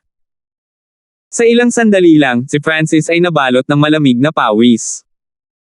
Pagkalipas lamang ng kalahating oras ay nagsimulang maglaho ang sakit. Pinagsama ni Francis ang kanyang kamalayan sa sukat sa kanyang kaliwang mata at nakakita siya ng isang patch ng purong Asher na liwanag. Ang Asher ay hindi na gaanong malabo, at ito ay kapansin-pansin. Ang Asher na bundle ng liwanag ay patuloy na umiikot at tila may inaalagaan. Binuksan ni Francis ang kanyang kamay at nakitang may dugo. Paglabas ng salamin, nakita niyang naging berde ang lalim ng kaliwang mata niya. Huwag kang masyadong kakaiba. Panalangin ni Francis. Ang pagbabago sa kanyang kaliwang mata ay hindi niya makontrol, ang tanging magagawa niya ay iikot ang kanyang Silver Air True Force. Ang True Force ay isang kapangyarihan na higit na lumampas sa Inner Strength, ang pinakamaliit na butil ng True Force ay maaaring agad na sirain ang Inner Strength ng sinumang cultivator sa Consolidated Realm. Habang dahan-daw ang pinapaikot ni Francis ang kanyang True Force, binibigyang pansin din niya ang Returning Breath Inner Strength sa kanyang dantian. Ang Returning Breath Inner Strength ay umabot na rin sa limitasyon at kalahati nito ay kabilang sa Inner Strength habang ang kalahati ay True Force. Ang lakas ng loob ay higit pa sa isang aura, samantalang ang True Force ay makikita. Sa sandaling ito, ang bumabalik na Breath Inner na lakas sa dantian ni Francis ay nagsimulang magbago sa True Force. Alam niya na pagkatapos maabot ng katawan ng isang tao ang Ascended Realm, ang mga katangian ng cultivator ay tataas at ang kanilang inner strength ay magiging True Force. Upang mapataas ang bilis ng pagbabago nito, pinagsama ni Francis ang kaunti ng kanyang Silver Air True Force sa kanyang inner strength. Kung ang normal na inner strength ay makakatagpo ng ganitong sitwasyon, ito ay masisira. Ngunit ang Returning Breath Inner Strength ay sumanib ng maayos sa anumang bagay at ang dami ng True Force ay lumampas na sa dami ng Inner Strength.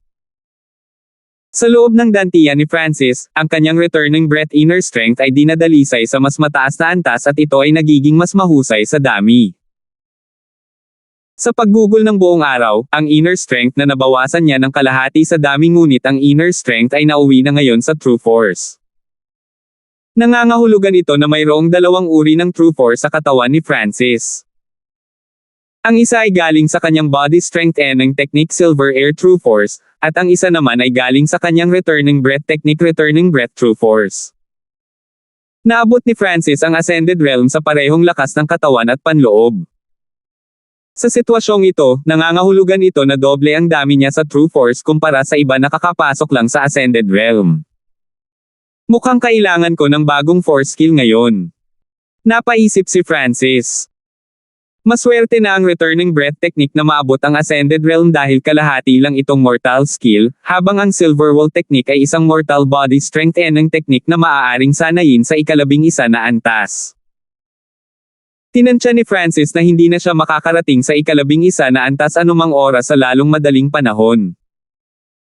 Ang siyam na twist golden wall technique ay hindi rin nakikita kahit saan. Sa ikalawang umaga, inilabas ni Francis ang kanyang salamin at nabigla siya sa kanyang nakita. Ang kanyang kaliwang eyeball ay naging ganap na Asher na parang demonyo. Hindi lang iyon, naging Asher na rin ang itim niyang buhok. Ito. Hindi ako magiging halimaw, di ba? Nanlamig si Francis sa naisip. Matatanggap niya ang kanyang buhok na nagiging Asher dahil sa mundo ng mga tao, ang mga tao ay may iba't ibang kulay ng buhok na maaari silang makulayan. Pero ang inaalala niya ay ang Asher eyeball. Nanalangin si Francis na bumalik ito sa orihinal nitong kulay, ngunit kahit anong pilit niya, hindi ito babalik. Sa makatuwid, naglabas si Francis ng isang itim na laso at inilagay ito sa kanyang kaliwang mata. Medyo mas maganda yon. Nakita ni Francis ang kanyang refleksyon sa salamin at tila nananakot siya gamit ang isang mata ngunit tila cool ang tagpi ng kanyang Asher na buhok. Kung hindi niya hinubad ang itim na laso, matatanggap ang kanyang hitsura. Pang! Pang! Naramdaman ni Francis ang lalim ng kanyang kaliwang mata na tumalon at ang Asher ball ng liwanag sa dimensyon ay tila may inaalagaan. Sinabi ng instinct kay Francis na ang kanyang kaliwang mata ay dadaan pa rin sa mga karagdagang pagbabago at walang nakakaalam kung siya ay papatayin o hindi ng clan dahil sa pagiging isang halimaw. Hindi. Hindi ako maaaring manatili dito at maghintay na mamatay. Mas mabuti kung makahanap ako ng isang tahimik na lugar na matutuluyan. Nagdesisyon si Francis na umalis sa kanyang patio. Mabilis siyang naglakad at hindi nakipag-usap kahit kanino. Nakakatakot na aura. Nakarating na ba si Francis sa Ascended Realm?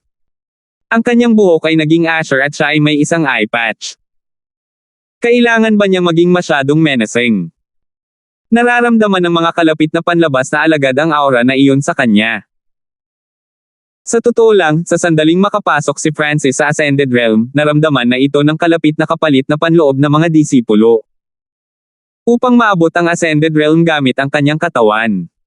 Nagawa niya ito. Lumapit din si Horace at nanginig ang kanyang puso nang makita si Francis. Si Francis sa ngayon ay malamang na maitaboy ang mga magsasaka sa First Sky ng Ascended Realm gamit lamang ang kanyang katawan. Teng! Teng! Bumagsak ang figure ni Francis sa hangin at nawala sa isang canyon kung saan walang nakatira. Maya-maya, nakahanap siya ng kuweba at para pigilan ang sinumang sumunod sa kanya, tinanggal niya ang laso at sinilip ang lugar gamit ang kaliwang mata kung may tao sa paligid. Hu! Nagpakawala ng hininga si Francis at napahigi siya sa lupa habang hinihintay na magbago ang kanyang kaliwang mata. Makalipas ang kalahating oras. Pang! Pang! Pang! Pabilis ng pabilis ang kalabog mula sa kaliwang mata niya. Ang bola ng Asher Light sa dimensyon ng kanyang kaliwang mata ay biglang naging whirlpool at nagsimula itong umikot mula sa loob palabas. Ah! Tumagas ang dugo mula sa kaliwang mata ni Francis habang siya ay sumisigaw sa sakit at namilipit sa lupa. Mabuti na lang at walang tao sa paligid kung hindi ay malamang narinig siya ng buong clan. Naramdaman ni Francis na ang kanyang kaliwang mata ay parang walang limitasyong butas na sumisipsip ng kanyang dugo. Kung ang prosesong ito ay tumagal ng 30 paghinga, mamamatay siya ngunit sa kabutihang palad, ang proseso ay tumagal lamang ng 10 paghinga. Sa wakas, ang pagbabago sa kanyang kaliwang mata ay naging matatag at sa itim na dimensyon, isang asher na liwanag ang lumitaw at nagsimula itong umikot ng mabagal. Ang mas malapit ay umabot sa gitna, ang mas malakas na pakiramdam ng isang sinaunang pakiramdam ay lumitaw. Sumunod, isang linya ng halos hindi makitang malabong berdeng likido ang tumagas mula sa kanyang kaliwang mata at sumanib ito sa katawan, mga organo at paa ni Francis. Ito. Dugo kaya? Naramdaman ni Francis na nagsimulang kumulo ang kanyang dugo na parang may minana siya. Ito ay isang hindi maipaliwanag na pakiramdam, ngunit natitiyak ni Francis na ang pagbabagong natamo niya mula rito ay mas malaki pa kaysa sa pag-abot sa Ascended Realm. Pagkatapos ng ilang paghinga, ang kaliwang mata ay biglang tumigil sa pagbibigay ng kahit ano. Nagpakawala ng hininga si Francis at nagsimulang bumagal ang paghampas at paglundag sa kanyang kaliwang mata. Natapos na ba? Bumulong si Francis, ngunit instinct ang nagsabi sa kanya na hindi ganito kasimple. Katutubo niyang sinubukang buksan ang kanyang kaliwang mata ngunit nalaman niyang bumigat ang kanyang talukap at ginugugol ang lahat ng kanyang lakas, ang kaliwang talukap ay tataas lamang ng kaunti. It was a queer feeling na parang hindi sa kanya ang mata. Paano ito posible? Nagsimulang mairita si Francis, ayaw niyang maging isang mata at mawala ang kanyang misteryosong kaliwang mata. Bukas. Open.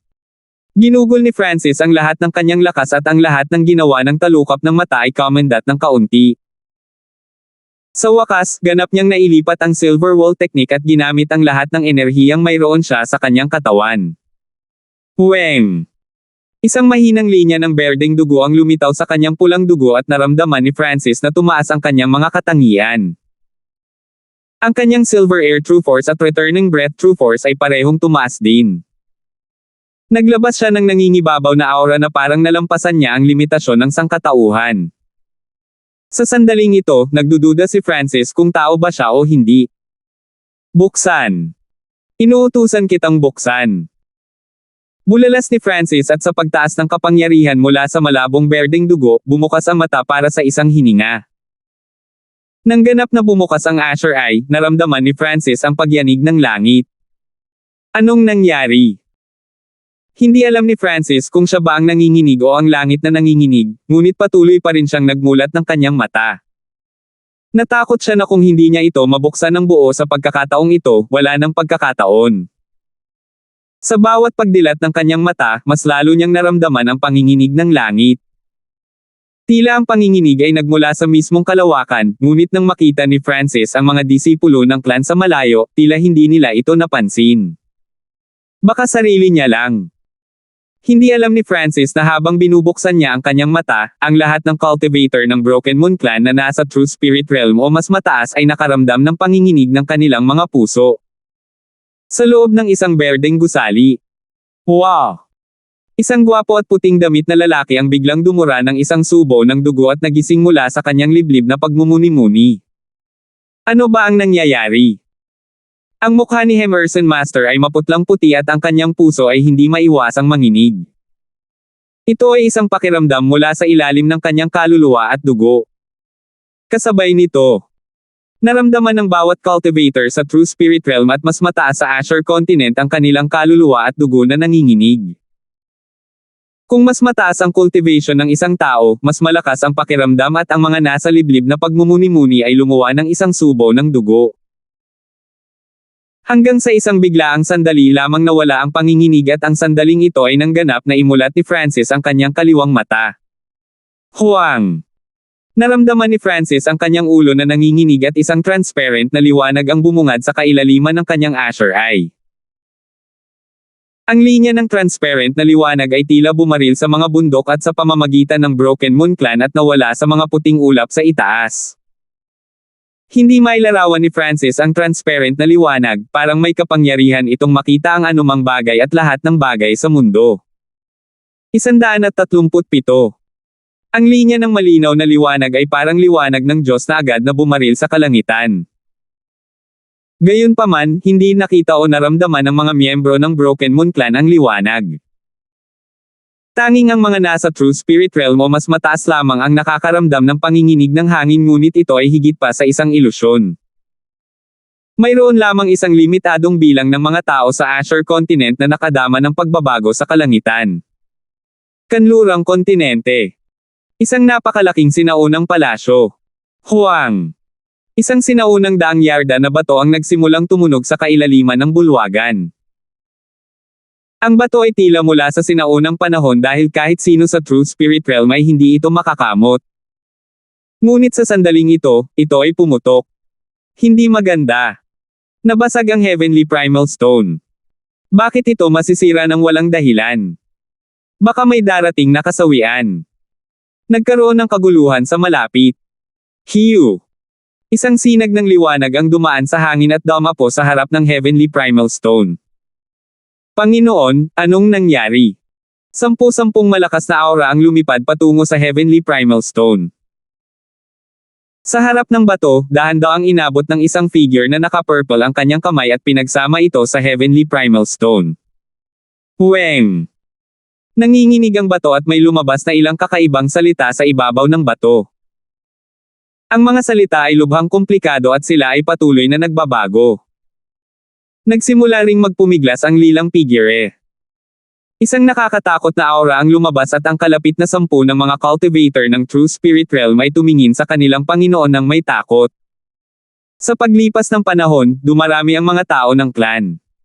Ngunit ang Panginoon sa harap ng Heavenly Primal Stone ay pinilit sila ng husto na hindi sila makahinga. Ano ang kahulugan ng pag-crack ng Heavenly Primal Stone? Kahit ang ating Panginoon sa Origin Core Realm ay dumating.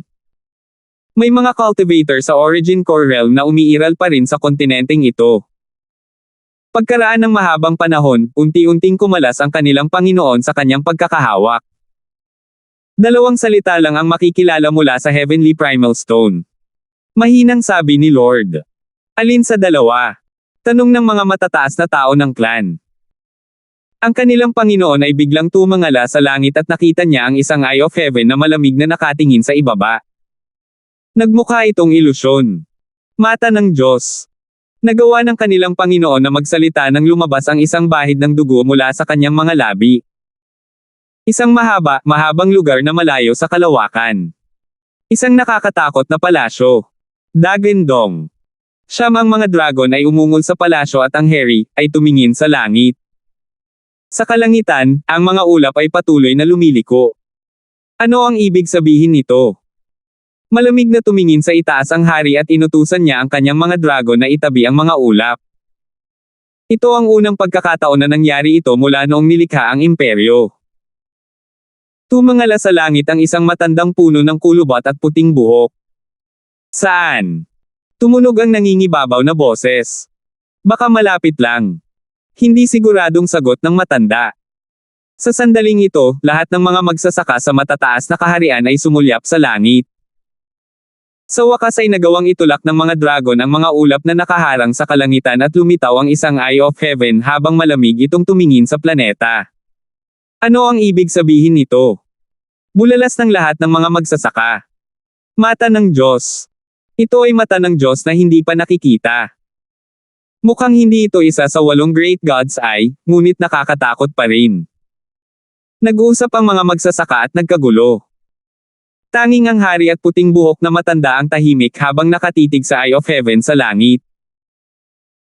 Pagkaraan ng mahabang panahon, iwinagayway ng maputi ang buhok na matandang lalaki ang kanyang tungkod sa hangin at siyam na ahas ang sumugod sa langit, ngunit nawala ang mga ito nang makarating sila sa mata ng langit. Sa wakas ay nabuksan na ng langit ang kanyang mata. Umiyak ang matanda habang ang mata ng langit ay unti-unting nawawala sa wala. Sa malabong kulay abong dagat, lumutang ang isang nagbabantang itim na cruise boat. Ang itim na cruise ay napakalaki at ang mga nilalang sa ibaba nito ay parang gabi na. Sa sandaling ito, ang bawat buhay ay yumuyuko sa pigire ng pinuno. Walang ilaw sa paligid ng tao, na parang hinihigop ang lahat. Ang madilim na pigire ay nakatayo sa ulo ng cruise at tumingin sa walang limitasyong dagat. Weng! Ang kulay abong dagat ay biglang nanginig at isang eye of heaven ang lumitaw sa kalangitan. Bukod sa madilim na pigire, ang iba pang mga buhay ay nanginginig sa takot. Binuksan ng pinuno ang kanyang pares ng itim na mata at malamig na tumingin sa mata ng langit. Maya-maya, unti-unting naglaho ang Eye of Heaven na parang nakatingin lang sa view. May dagdag na God's Eye ngayon. Summing up to a total of 9. Ano ang ibig sabihin ng lahat ng ito? Baka masira ang kasalukuyang sitwasyon ng 8 Great God's Eye. Naglaho ang itim na mga mata ng pinuno at muling nagdilim ang kalangitan. Hindi alam ni Francis kung gaano niya naapektuhan ang mundo nang imulat niya ang kanyang mata. Ang tanging bagay na nakumpirma niya ay ang tunay na kapangyarihan ng kanyang kaliwang mata ay nagsisimula ng magising. Nang imulat niya ang kanyang mata, isang sinaunang kapangyarihan ang bumaril sa kanyang mata. Bahagyang nagsisi si Francis dahil nararamdaman niya kung gaano kalakas ang kapangyarihang iyon, ngunit tila hindi niya ito makontrol. Ang sinaunang ay nasira, at ang mga sinaunang Diyos na napatay ay magiging 1 trilyong alikabok. Ipagpatuloy ang aking kadugo at pamunuan ang mundo. Isang boses ang umalangaw-ngaw sa kanyang isipan. Hindi mapigilan ni Francis na kuskusin ang kanyang kaliwang mata. Pagkatapos ng pagbabago, halatang lumakas ito, parang isang buhay na nilalang. Sinubukan niyang ipikit ang kanyang mata sa kamuling binuksan, ngunit walang misteryosong transparent na liwanag ang lumitaw. Nararamdaman pa rin ni Francis ang asher na dugo sa kanyang katawan. Hindi niya alam kung ano ang epekto nito ngayon pero isang bagay ang mapapatunayan, ito ang magpapalakas sa kanya. Matapos matiyak na ayos lang siya, maingat na lumabas si Francis sa kuweba. Muli niyang inilabas ang salamin. Ang kanyang buhok ay asher pa rin, ngunit ang kanyang kaliwang mata ay naging isang transparent na kulay asher, na parang isang kayamanan. Hindi. Nag-aalala pa rin si Francis na maaari siyang mahuli ng clan dahil sa pagiging halimaw. Pagkatapos ay sinubukan niya ang iba't ibang paraan upang baguhin ang kulay nito. Makalipas ang 1,000 taon, maaalala ito ni Francis at tumawa. Ilang sandali pa, nakahanap na rin siya ng paraan. Ang asher blood na kinokontrol niya ay maaaring sumanib sa kanyang kaliwang mata at bumalot dito. Nang mangyari ito, ang asher light sa itim na dimensyon ay nahiwalay sa kanyang kaliwang mata. Inilabas ni Francis ang kanyang salamin at ang kaliwang mata ay naging itim, ngunit ito ay madilim at madilim. Kasabay nito, nawalan din ng paningin ang kaliwang mata niya.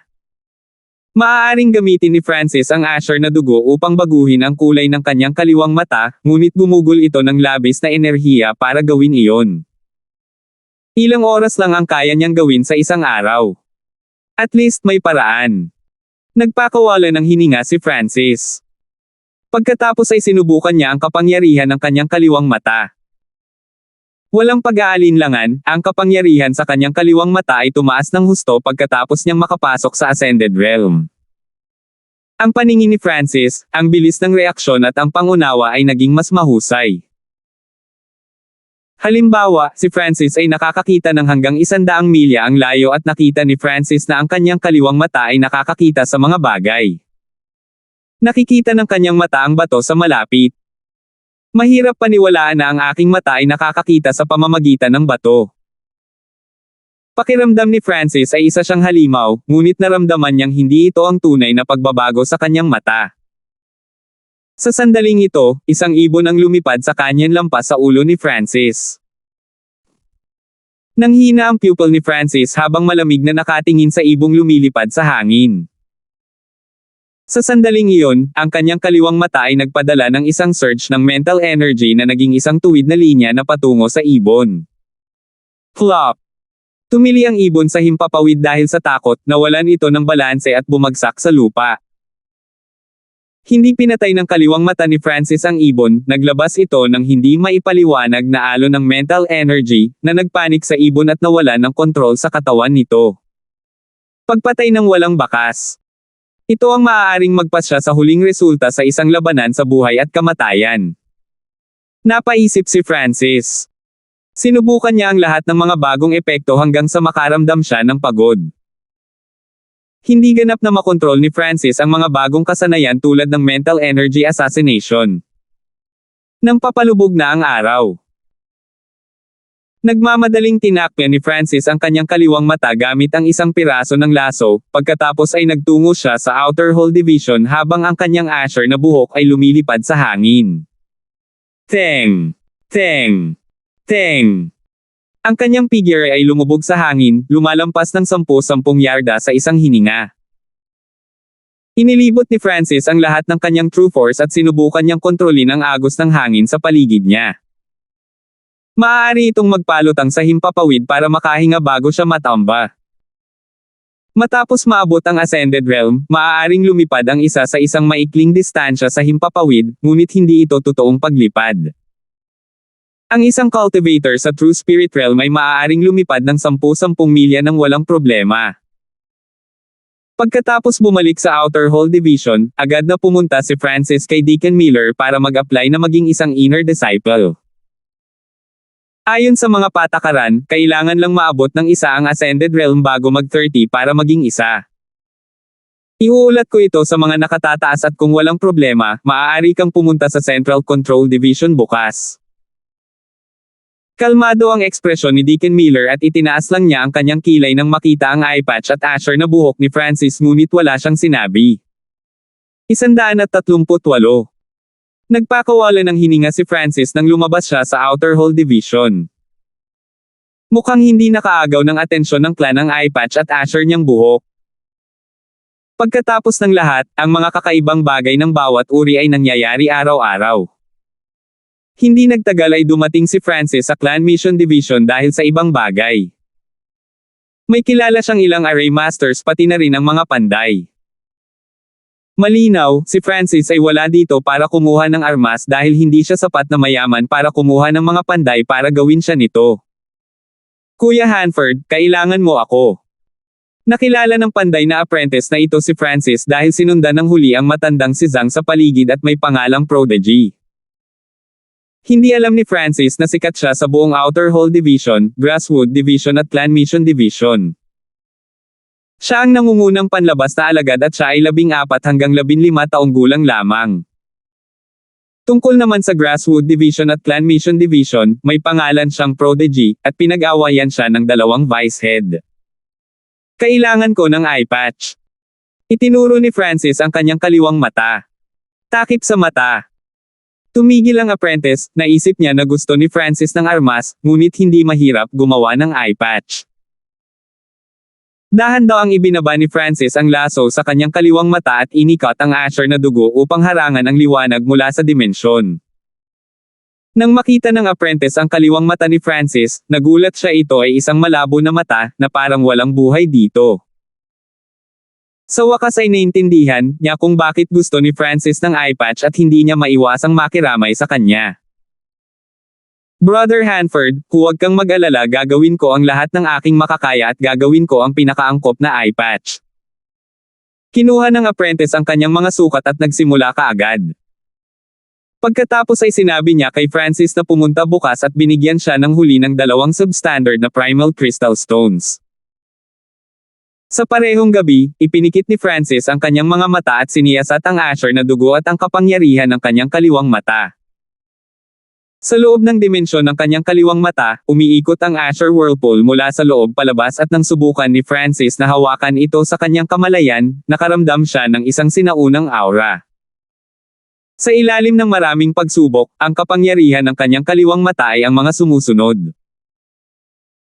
Pinahusay na paningin at maaari nitong palakihin at palawakin ang lahat sa kanyang paningin at magkaroon ng isang tiyak na halaga ng Shade-Through. Mabilis na bilis ng reaksyon at pagsusuri.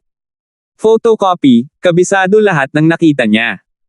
Pagpatay ng mental energy. Siyempre, ito ang mga kakayahan na alam ni Francis sa ngayon. Bukod doon, mayroon ding mga passive na kakayahan tulad ng matinding kalmado. Matapos maabot ang Ascended Realm, mas lumakas ang kaliwang mata ni Francis at nagkaroon ito ng 2 bagong kapangyarihan na Shade-Through, at Mental Energy Assassination. Hindi pa niya lubusang naisip ang Mental Energy Assassination, ngunit nabasa niya ang tungkol dito. Halimbawa, ang nakahod na figure sa Sky Cloud Forest ay gumamit ng mental energy para kontrolin ang Lord Tier Deadly Beast at pamunuan ang isang hukbo ng mga hayop. Ito ay nasa domain ng mental energy at hindi martial arts. Sinabi ng instinct kay Francis na higit pa sa mental energy kaysa sa alam niya sa ngayon at tila ito ang tunay na kapangyarihan ng kanyang kaliwang mata. Sa pagkumpirma ng mga kakayahan sa kanyang kaliwang mata, sinimulan ni Francis na iikot ang 2 totoong puwersa sa kanyang katawan. Ang isa ay nagmula sa Silver Wall Technique at ito ay kilala bilang Silver Air True Force. Kakaiba ang True Force na ito simula nang ipanganak ito mula sa katawan at dahan-dahan itong sumanib sa kanyang dantian. Ngunit ang problema ay mayroon ng Returning Breath True Force doon. Ang sitwasyon ni Francis ay lubhang espesyal, maaaring walang sino mang may katulad na sitwasyon sa nakalipas na 100 taon. Una, walang gaanong tao na nagsanay ng kanilang mga diskarte sa pagpapalakas ng katawan sa Ascended Realm. Ang mga diskarte sa pagpapalakas ng katawan ay mabagal sa pag-unlad at kailangan nila ng talento, mapagkukunan at pagsisikap. Higit pa rito, ang Broken Moon Clan ay hindi isang clan na nakatuon sa pagpapalakas ng katawan. Pangalawa, hindi marami ang nakapasok sa Ascended Realm gamit ang kanilang mga kasanayan at mga diskarte sa pagpapalakas ng katawan. Dahil dito nagkaroon ng 2 True Forces sa katawan ni Francis, na nangangahulugang doble ang dami niya sa True Force kumpara sa iba pang cultivator sa First Sky of the Ascended Realm. Ang isang normal na tao ay maaaring magbigay ng isang True Force, ngunit ang Returning Breath True Force ni Francis ay maaaring sumanib sa halos kahit ano. Ang Returning Breath True Force ay hindi dapat maabot ang Ascended Realm, ngunit muling gumawa ng milagro si Francis. Ang kanyang Returning Breath technique ay lumampas sa max level at kapag ang anumang skill ay lumampas sa max level, ito ay ibang skill. Sa ganitong paraan hindi ko kailangang isuko ang isa, maaari kong pagsamahin ang 2 at palakasin sila. Isang liwanag ang kumislap sa mga mata ni Francis. Ang kanyang kaliwang mata ay nagsimulang mag-calculus sa lahat ng data na mayroon siya. Di nagtagal, nakagawa si Francis ng conclusion, kapag nagsanib at lumakas ang 2, maaabot ko ang rurok ng First Sky sa maikling panahon at hindi nalalayo ang Second Sky. Ang 7 skies ng Ascended Realm. Tulad ng pangalan nito, ang bawat tagumpay ay parang pagkakaiba sa langit at lupa. Ang pagkakaiba ng bawat sky ay mas malaki kaysa sa pagkakaiba sa 9 na ranggo ng Martial Path. Sa makatuwid, ang skies ay mahirap magtagumpay at maraming cultivator ang nanatili sa first at second sky ng Ascended Realm nang hindi gumawa ng panibagong tagumpay sa kanilang buhay. Bakit binigyang halaga ni Lord Gaius ang talento? Ito ay dahil naranasan niya ang pagkakaiba sa bawat kalangitan ng Ascended Realm. Kung ang talento ng isang tao ay hindi sapat na malakas kahit na naabot nila ang Ascended Realm, hindi na sila makakalusot at maabot ang True Spirit Realm. Matapos makapasok sa clan, naunawaan ni Francis kung ano ang orihinal na naisip ni Lord Gaius at kung bakit siya naglagay ng labis na pag-asa at pag-asa kay Balmond. Kung ikukumpara sa iba, si Francis ay kalahati lamang espiritual na katawan at napakaswerte na niya na naging isa sa mga disipulo ni Lord Gaius. Buhay. Swerte. Nagsimulang maniwala si Francis sa swerte. Kung hindi sa pamamagitan ni Lord Gaius, baka hindi niya alam ang tungkol sa clans. Haharapin niya ang mas malalaking hamon at nang walang anumang aksidente, si Francis ay dapat na maging isang inner disciple bukas. Mga panloob na alagad, doon naglaban ang mga tunay na henyo. Balmond, Roldan, Yuan Hao, Rochelle, Ryan. Pati na rin ang iba pang mga henyo ay pawang mga panloob na disipulo. Sina Asher at Myra ay parehong naging panloob na mga disipulo ilang araw na rin ang nakalipas at si Francis ay magiging isa ay halos tiyak. Pero iba pa rin ang gusto niyang pasukin ang Floating Crest Trial. Wala siyang masyadong alam tungkol sa Floating Crest Trial, ngunit alam niya na iyon ang lugar kung saan maaaring magbago ang buhay ng isang tao at may deal siya sa matandang si Zhang at matandang si Gord. Ang Floating Crest Trial ay isang beses bawat 5 taon at kung hindi lalahok si Francis, nangangahulugan ito na ang kanyang kapalaran sa landas ng cultivation ay hindi sapat na malakas at mas gugustuhin niyang gumamit ng mga table tasks at array sa halip. Sa gabi, si Francis ay naglilinang pa rin. Mabagal ang proseso para sa dalawang true forces na magsanib at tinansya ni Francis na kailangan niya ng 1 buwan para pagsamahin ang dalawa, na magdadala sa kanya na maabot ang tuktok na first sky ng Ascended Realm. Ang normal na panloob na mga disipulo ay nangangailangan ng 1 hanggang 2 taon upang maabot ito, ngunit kung mayroong tulong mula sa mga master ng tableta, ang oras ay maaaring lubos na mapaliit. Habang ang dalawang puwersa ay nagsasama, sinimulan ni Francis na ayusin ang kanyang mga kasanayan. Silver Wall Technique, 10th level maabot ang Ascended Realm gamit ang kanyang katawan. Sa kanyang katawan lamang, kaya niyang labanan ang mga magsasaka sa first sky. Lightning Wind Palm, 3rd level kapareho ng mababang level. Ayon sa alam ni Francis, kakaunti lamang ang bilang ng mga tao na nagsanay ng middle class mortal na kasanayan sa mababang antas. 4 na wind stance, ang unang 3 ay ganap na naintindihan at ang huli ay naunawaan ng 70 hanggang 80%. Ngunit kahit na ang pinsala mula sa ika-4 na tindig ay lumampas sa unang 3. Nalampasan pa ng kapangyarihan nitong mag-isa ang Starfinger na sumanib sa tornado stance. Larawan ng ilusyong isda, naintindihan hanggang sa ika-5 pagbabago. Kahit na ang illusion fish picture ay walang anumang nakakasakit na kapangyarihan, nakatulong ito ng malaki sa mga kasanayan sa paggalaw at array. Halimbawa, noong pinagsama ni Francis ang paliwanag na nakuha mula sa illusion fish picture, ang kanyang mga pag-atake at paggalaw ay nagkaroon ng mga ilusyon na nanlinlang sa kalaban. Ang illusion fish picture ay nakatutok sa salitang illusion at si Francis ay nagsimulang maunawaan ito. Hanggang ngayon, naiintindihan lamang ni Francis ang mga galaw na ito at ang iba pang mga kasanayan ay umabot na sa pinakamataas na antas. Ngunit sila ay masyadong mahina para magamit. Nangangahulugan ito na si Francis ay mayroon lamang 2 kasanayan na kanyang nilinang, Silver Wall Technique at Lightning Wind Palm. Ang Silver Wall Technique ay umabot na sa ika-10 na antas sa 11 na antas at hindi ito gaanong magagamit kapag naabot niya ang second sky. Ito ang limitasyon ng normal na low-class mortal na kasanayan. Ito ay Lightning Wind Palm na maaaring sanayin hanggang sa 6th sky ng Ascended Realm. Maagang bumangon si Francis sa ika-2 umaga at pumunta sa Clan Mission Division. Kuya Hanford, tapos na ang eye patch mo. Iniabot ng baguhan ang isang metal na eye patch na kasing laki ng palad. Maisla ng eye patch at silver ang ibabaw. Malamig at makinis ang pakiramdam kapag hinawakan. Espesyal ang eye patch na ito, maaari nitong harangan ang mga pag-atake ng mga cultivator sa First Sky of the Ascended Realm. Nagpaliwanag ang apprentice habang nilalagay ni Francis ang eye patch. Isang malamig na pakiramdam ang lumitaw at ang kaliwang mata ni Francis ay ganap na natatakpan. Mabuti. Tumango si Francis sa kanyang ulo bilang kasiyahan.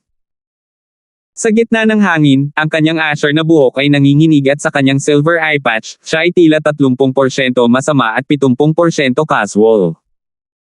Ang apprentice na katabi niya ay hindi napigil ang huminto. Naramdaman niya na si Francis ay may hindi maipaliwanag na pagbabago sa aura. Salamat po at sinamahan ninyo ako, ingat lagi mga master.